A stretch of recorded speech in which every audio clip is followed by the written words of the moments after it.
Tiruchendur doctor Sivanthi Adithanar கல்வியியல் கல்லூரி உங்கள் எதிர்காலத்திற்கான சிறந்த தேர்வு.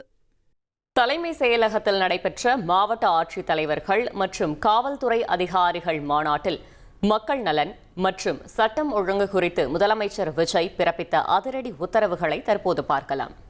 வெளிப்படையான, நேர்மையான, லஞ்ச லாவண்யமற்ற ஒரு சமூக நீதிக்கான அரசை மக்கள் தேர்ந்தெடுத்துள்ளார்கள் என்பதை அதிகாரிகள் உணர வேண்டும் என்றும், மக்களிடம் செல், மக்களுடன் வாழ், மக்களிடமிருந்து கற்றுக்கொள் என்று பேரறிஞர் அண்ணா அவர்கள் சொன்ன தாரக மந்திரத்தின்படி அடித்தட்டு மக்களின் வாழ்க்கையை உயர்த்தும் வகையில் செயல்பாடு இருக்க வேண்டும் என்றும், அரசு விதிகளுக்கு உட்பட்டு அதிகாரிகள் சுதந்திரமாக செயல்படலாம் என்றும், இதில் தனிநபர்களின் தலையீடு எதுவும் இருக்காது என்றும் முதல்வர் உறுதியளித்துள்ளார்.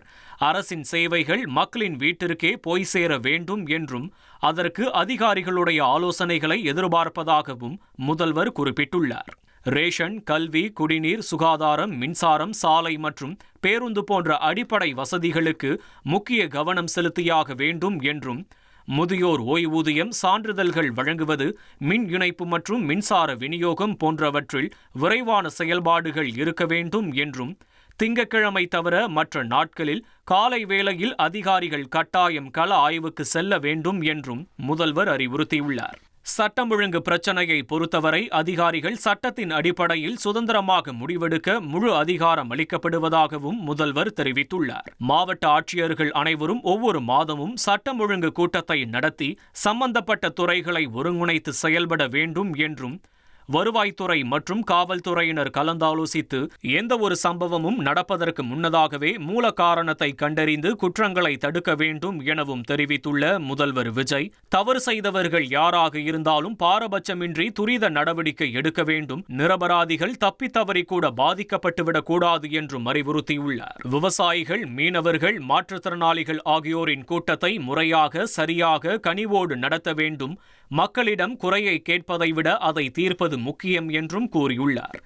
மக்களுக்கு வங்கி சேவைகள் ஒழுங்காக கிடைக்கிறதா என்பதை வங்கியாளர்கள் கூட்டத்தை நடத்தி அதிகாரிகள் விசாரிக்க வேண்டும் என்றும் உத்தரவிட்டுள்ளார்.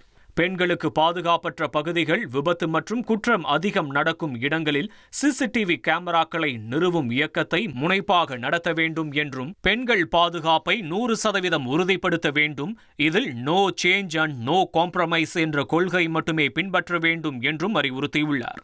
பெண்களுக்கு எதிரான குற்றங்கள் மற்றும் போக்சோ வழக்குகளில் எஃப்ஐஆர் பதிவில் தாமதம் ஏற்படுவதை சகிக்கவே கூடாது என்றும் முதல்வர் தெரிவித்துள்ளார்.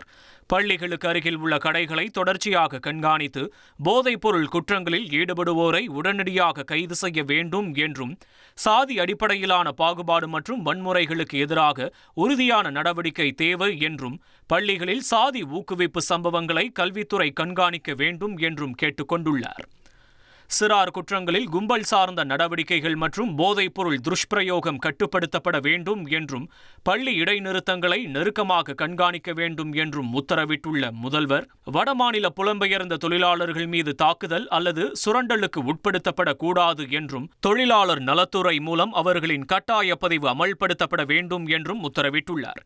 டிஜிட்டல் கைது, ஓடிபி மோசடி மற்றும் முதலீட்டு மோசடிகள் குறித்து பொதுமக்களுக்கு விழிப்புணர்வு ஏற்படுத்த வேண்டும் என்றும், சென்னை, கோவை, திருப்பூர் போன்ற தொழில்துறை மண்டலங்களில் புலம்பெயர்ந்த தொழிலாளர்களிடையே கஞ்சா, குட்கா போன்ற போதைப் பொருட்கள் பரவுவது தீவிரமாக கண்காணிக்கப்பட வேண்டும் என்றும் முதல்வர் உத்தரவிட்டுள்ளார். காவிரி, வைகை மற்றும் பிற ஆற்று மணல் படுகைகளில் சட்டவிரோத மணல் திருட்டை கண்டறிந்து சுரங்க, வருவாய் மற்றும் காவல்துறை அதிகாரிகள் ஒன்றிணைந்து தடுத்து நிறுத்த வேண்டும் என்றும், ஊரக பகுதிகளில் நிலத்தகராறுகளால் ஏற்படும் குற்றங்களை தடுக்க நில வழக்கு தீர்வு குழுவை ஒவ்வொரு மாவட்டத்திலும் 2 வார இடைவெளியில் கூட்டப்பட வேண்டும் என்றும் முதல்வர் உத்தரவிட்டுள்ளார். கடலோர டெல்டா மற்றும் மலைப்பகுதிகளில் பேரிடர் தயார் நிலை பற்றி கட்டமைக்கப்பட்ட தணிக்கை நடத்தப்பட வேண்டும் என்றும், பருவமழைக்கு முன் மீட்பு உட்கட்டமைப்பு தேவைகள் நிவர்த்தி செய்யப்பட வேண்டும் என்றும் அறிவுறுத்தியுள்ள முதல்வர், விபத்து அதிகமாக நடக்கும் இடங்கள் கண்டறியப்பட்டு காலக்கெடுவுக்குள் சாலை மேம்பாட்டு பணிகள் மேற்கொள்ளப்பட வேண்டும் என்றும் உத்தரவிட்டுள்ளார்.